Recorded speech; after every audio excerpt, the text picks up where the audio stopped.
Good morning dear students. आज हम पढ़ेंगे आपका chapter electromagnetic waves which is the first chapter for your term 2 in the session 2020-21। There are some topics in this chapter which have been deleted. तो पहले हम देख लेते हैं कि इसमें टॉपिक्स कौन कौन से हैं जो हमें कवर करने हैं। बहुत छोटा सा चैप्टर है and will cover the topics electromagnetic waves, उनकी करेक्टरिस्टिक्स और उनका transverse nature and only idea, know detailed discussion.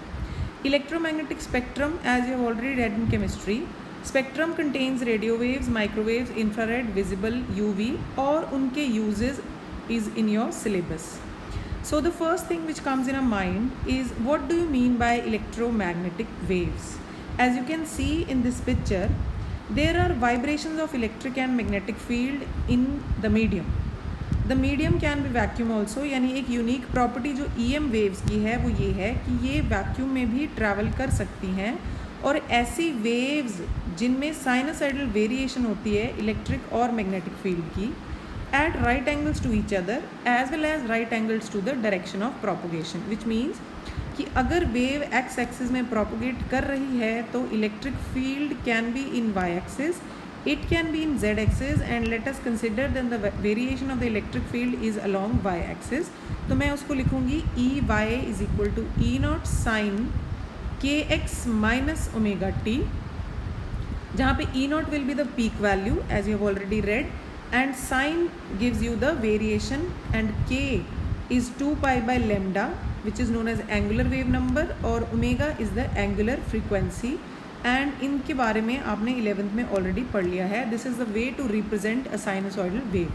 Now similarly you can write the variation of the magnetic field will be perpendicular, यानी it will be along z axis, and it can also be written as b naught sine kx minus omega t, where b naught is the peak value again, and kx minus omega t again angular wave number और frequency of the wave के बारे में हमें बताते हैं. Now the question is कि जो EM waves हैं वो जनरेट कैसे होती हैं. तो EM वेव्स का जो सोर्स है वो है एक accelerated charge particle, which means कि हमने ये पढ़ लिया है that whenever you have motion of charge particle, यानी जब भी करंट फ्लो करता है it gives rise to magnetic field, और जब भी फ्लक्स चेंज होता है which we read in the last chapter then it gives rise to induced EMF. अगर हम किसी रीजन में इलेक्ट्रिक और मैग्नेटिक फील्ड दोनों चेंज कर पाएँ, which means if you have a vibrating charge particle which generates electric as well as magnetic field, it gives rise to a disturbance. वो एक डिस्टर्बेंस क्रिएट कर देते हैं मीडियम में, और वो disturbance in the form of wave propagate करती है. So which simply means that accelerated charge particle is the source of EM waves. EM waves को जनरेट करने के लिए चार्ज पार्टिकल होना चाहिए और वो एक्सेलरेटेड होना चाहिए, which will give rise to changing electric as well as magnetic field.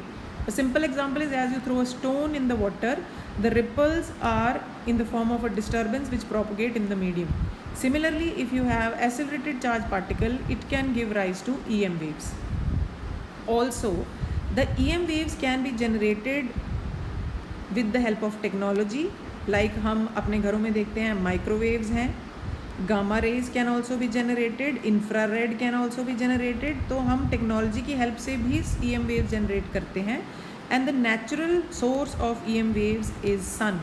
The ultimate source of energy is sun. So सारी की सारी EM वेव्स हमारे अर्थ एटमॉस्फेयर में सन से आती हैं, जो आपने EM स्पेक्ट्रम में भी पढ़ा होगा. Now next you have some properties of EM waves which you will keep in mind, and the first is that the electric fields and magnetic fields are perpendicular to the direction of propagation. EM waves, the EM waves are transverse in nature. अब transverse का मतलब क्या होता है? जो EM waves हैं वो vibration के परपेंडिकुलर प्रोपोगेट करती हैं. तो वाइब्रेशन तो along x या y या z एक्सिस होती हैं, पर इनकी प्रोपोगेशन along x एक्सिस है. टू फाइंड द डायरेक्शन हम क्रॉस प्रोडक्ट करें E और B का, तो हमें direction of the magnetic field मिल जाएगी. So this is very important for MCQs that how will you get the direction of EM wave. You will simply cross the electric and magnetic field, you will get the direction. Next we have the wave travels in vacuum at a speed of velocity of और at a speed of light. जो light की speed है वही speed सारी EM waves की होगी, let it be radio waves, let it be microwaves. तो हमारे पास जो वेलोसिटी है वो कैलकुलेट कैसे की जाती है, it is 1/μ0 epsilon naught, and when you put these values you will get 3 × 10⁸ metre per second, and E is equal to C/B। अब इलेक्ट्रिक फील्ड वेक्टर को लाइट वेक्टर कहा जाता है because all the light related phenomenas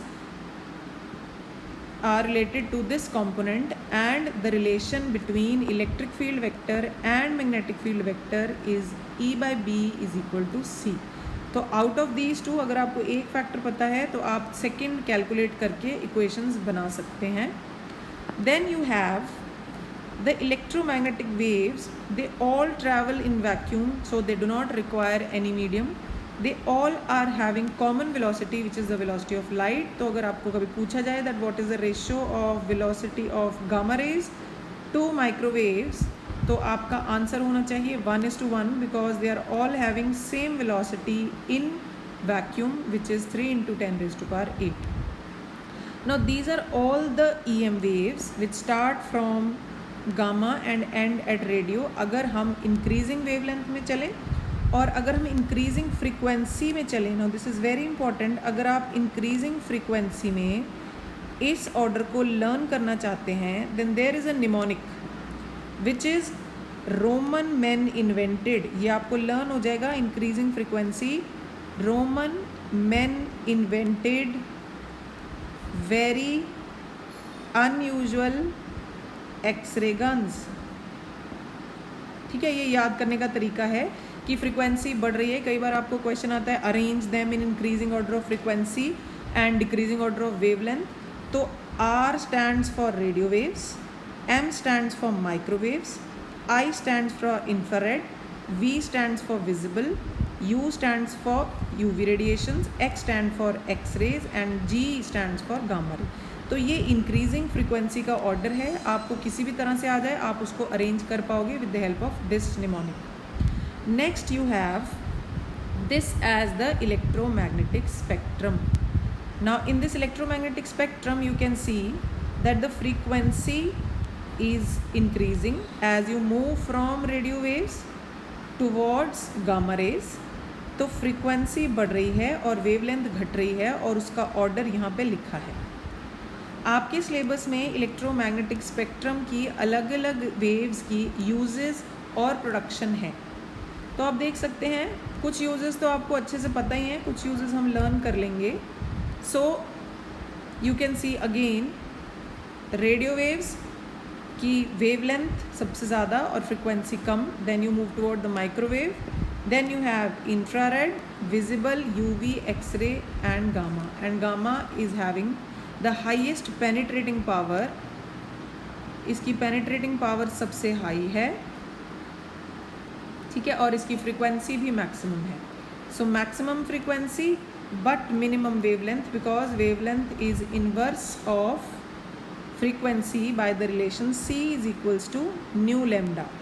तो आपको अगर frequency पता है आप वेवलेंथ फाइंड कर लेंगे, वेवलेंथ पता है तो फ्रीक्वेंसी फाइंड कर लेंगे by this relation. In the last you have this table, आपकी बुक्स में भी ये टेबल होगा। इस टेबल में आप देख सकते हैं रेडियो वेव्स का use is radio and TV broadcasting.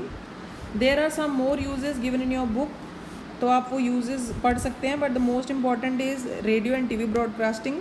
अलग अलग फ्रीक्वेंसी, अलग अलग वेवलेंथ है एम्पलीट्यूड मॉड्यूलेशन के लिए, FM रेडियो के लिए। तो most important use radio waves का है TV ब्रॉडकास्टिंग और रेडियो ब्रॉडकास्टिंग में। अब माइक्रोवेव पे आ जाते हैं नेक्स्ट। तो आपको इनकी रेंज, फ्रीक्वेंसी और वेवलेंथ की थोड़ी थोड़ी याद रखनी है, बट उनके यूजेस आर मोस्ट इम्पॉर्टेंट। तो कहाँ यूज़ होता है microwaves? Microwaves are used in radar, they are used for the details analysis of atomic and molecular structures, and most important सबको पता है microwaves are used for cooking purposes also. So सबके दो दो तीन तीन यूजेस आपको पता होने चाहिए। Then we have infrared, and infrared को कहाँ यूज़ करते हैं? इंफ्रारेड को मेडिसिन्स में, मस्कुलर थेरेपी में यूज़ किया जाता है, इंडस्ट्रीज़ में यूज़ किया जाता है, नाइट विजन के लिए यूज़ किया जाता है, ग्रीन हाउस इफेक्ट के लिए, revealing secret writings. Then you have visible light जिसकी रेंज तो सबको याद ही होती है, यूज़ कहाँ किया जाता है? ऑप्टिकल इंस्ट्रूमेंट्स में, विजन फोटोग्राफी में। तो ऐसे करते करते you have all the uses of all the EM waves which you will learn, because they will all come in your exam. तो most important चीज़ इसके uses ही हैं, and some properties. So in this chapter you have only this much, but your assignment is that you will learn all the uses of these EM spectrum which will come in your exam in the form of MCQs or in the form of case study question also. तो आप इनको prepare कर लोगे, and this is all about this chapter. Thank you.